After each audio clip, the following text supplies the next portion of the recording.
Secrets, Easter eggs, and facts about Pokemon FireRed LeafGreen that I think you guys really should know. Let's get started with the first one. Fact number 1, Lorelei's collection. What we're talking about? Well, Lorelei is one of the Elite Four. Actually, she has a home on 4 Island in the Sevi Islands in the postgame, and if you go inside, you'll notice that she collects Pokemon dolls. But here's the wild part. Every 25 times you enter the Hall of Fame, aka when you beat the entire Elite Four, she actually adds a brand new doll to her collection. She then maxes out at about 8 dolls total, which means you need to beat the Elite Four 200 times to see every single one. Is it worth it? Probably not. Does it actually exist in the game? Absolutely, it's there. It's weird, but it definitely exists. Number 2, the Game Freak developer room. So yeah, if you go to Celadon City, there's actually like a big building you can enter with multiple floors and apartments. And if you go to the 2nd floor, you'll find a room full of computers and characters. And this is actually the Game Freak development room hidden inside the game. Now, they do these in all the games. All Pokemon games have like a place where you can meet the actual devs. But if you talk to one of the developers in here, he will specifically tell you that I created you. Not the player, the actual character you're playing as, Trainer Red. He also then points out that he made the graphics for the game. Game Freak loves doing this. They love adding in little characters and stuff like that. And I think you gotta go here specifically to get your diploma when you finish the Pokédex. But nonetheless, it's a cool little detail.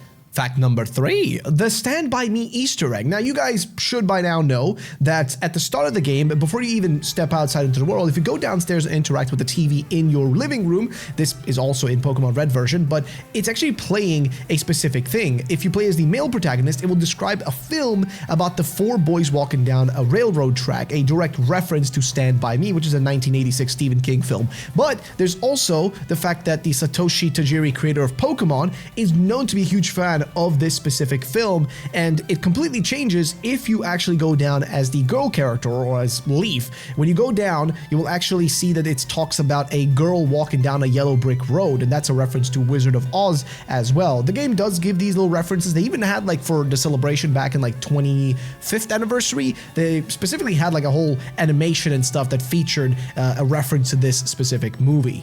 Number 4, the moon landing reference in Pewter Museum. Yes, if you head over to Pewter City Museum, go upstairs to the Space Exposition on the 1st floor and talk to the old man NPC, he'll reference July 20th, 1969, the day mankind first walked on the moon. It is a direct real-world historical Easter egg that is dropped straight into a Pokemon game. It's referencing, of course, the moon landing, which is really interesting because at the point of them making the original games Red and Blue, when they put this Easter egg, I think it was there in Red and Blue as well, they probably didn't really care about if the real world and the Pokemon world were supposed to be connected, even though nowadays Pokemon is separated from the real world but uses influences.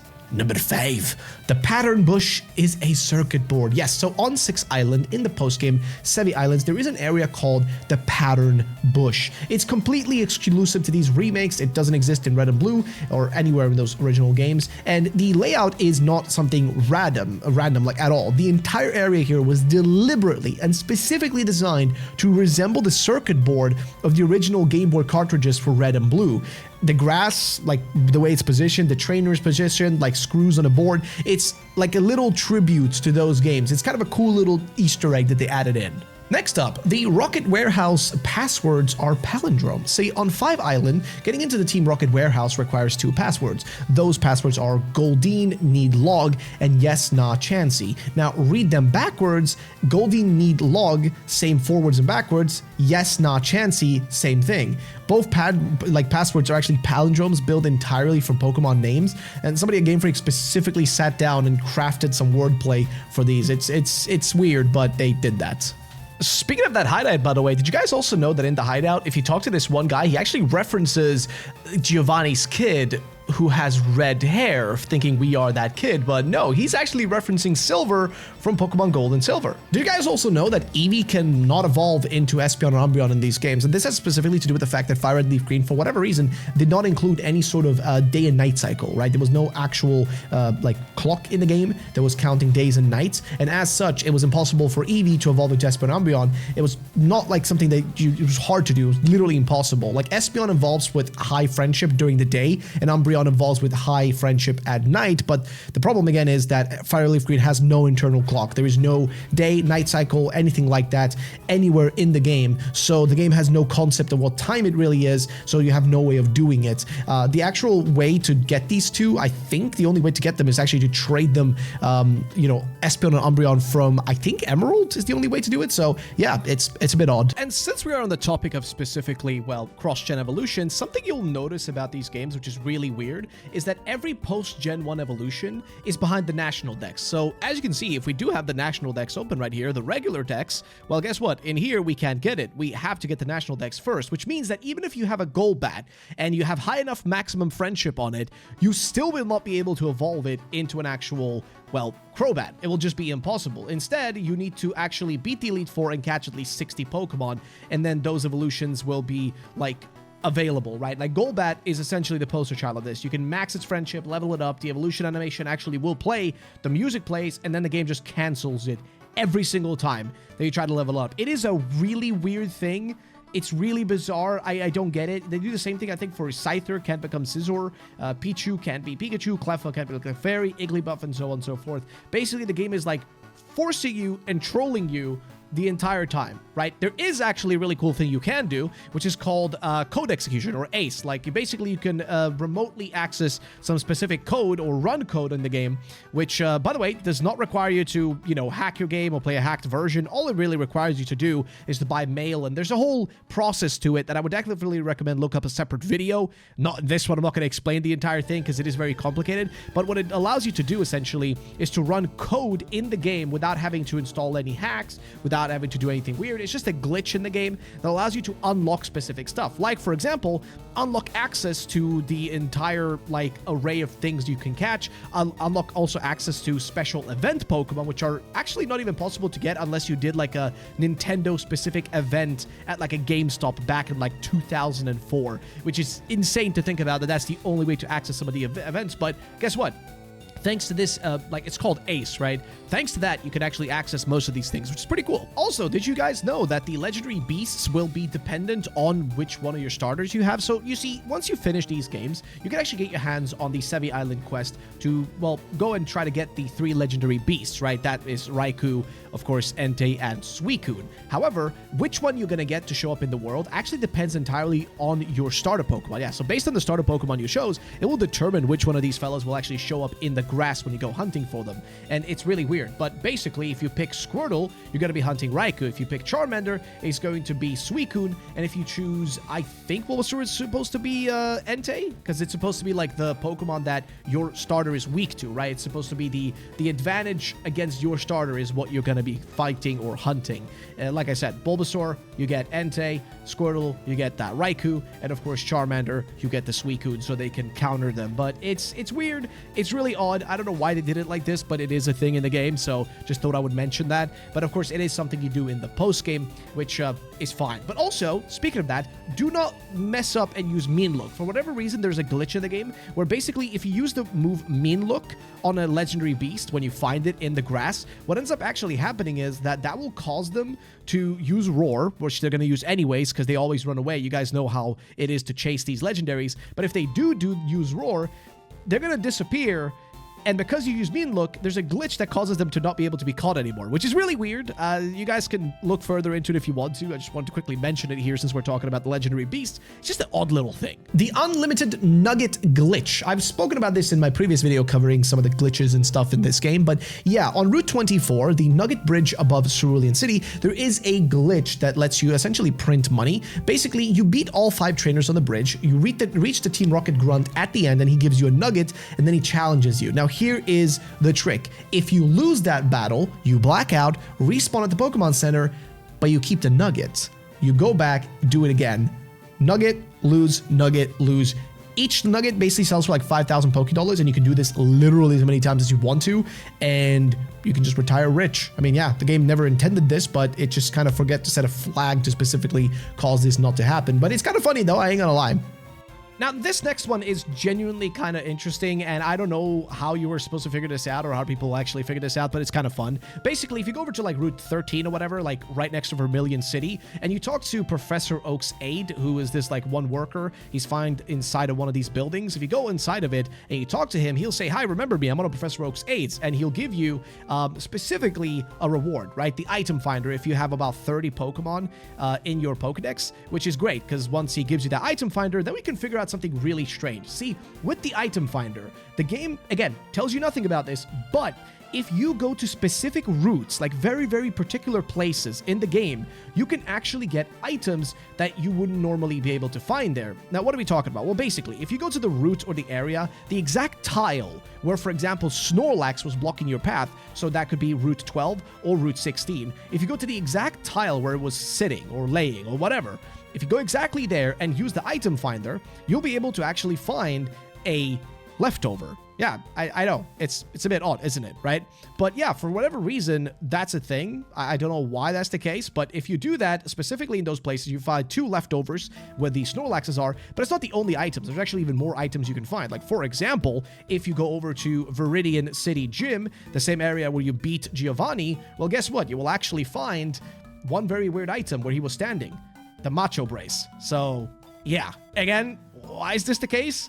I don't know. Don't ask me. I have no idea why they did this, but it's a thing in the game, and it's kind of cool, I guess, if you want to put it like that. I guess it's relatively interesting, but it is definitely odd. And as you can see, the item finder will start shaking wildly, and we find ourselves leftovers. So yeah, it's kind of a weird little thing. I'd love to know your thoughts about this one, because it's such an odd little Easter egg that they added in, that essentially the item finder will have specifically items in locations that are important to the story. So definitely let me know in the comment section. What do you guys think about this? There is a special move tutor living on the northern part of 2 Island who specifically teaches your starter Pokemon an exclusive move they cannot learn anywhere else. Venusaur will get Frenzy Plant, Charizard gets Blast Burn, and Blastoise gets Hydro Cannon. Now these are some of the strongest moves for these specific Pokemon with these specific typings, and the game doesn't actually point you towards this at any sort of point or tells you necessarily to go there. But nowadays it is more common that they do have something like this, like somebody who teaches you like exclusive, specific moves. But it's kind of cool that already back then in the Savvy Islands you had something like this.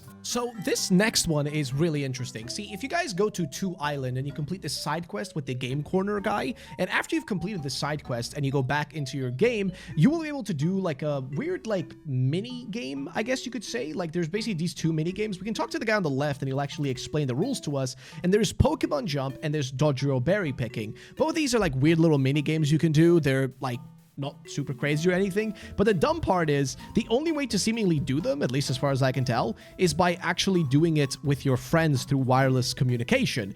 Unfortunately, in the Switch version of these games, I don't know how they're going to go about doing this, if they're going to remove the restriction or what's going to be happening. But yeah, you need a wireless adapter to be able to do these. Now, I'll try to put some footage on the screen here real quick so you guys can sort of see at least what they kind of look like, these mini games, because I have no way of accessing them myself. On 4 Island, there is actually a character called Braggart, and his entire job is to essentially award you trainer card stickers based on your achievements. If you hatch enough eggs, you get a sticker. Beat the Elite Four enough times, you get a sticker. I don't know if it's like 200 times or something, but yeah, win enough link battles as well, you get a sticker. And each category then scales up through 4 tiers of levels, and the egg hatching one reaches like, I think its highest tier at 300 hatches, and the Hall of Fame sticker tops up at like 200 Elite Four victories, and the link battle one goes to 100 wins. But it's interesting, and if you do this, you do get like a special like sticker on your trainer card, right? So they kept this feature in black and white as well, where you get like a special like black Pokemon card. It's kind of neat.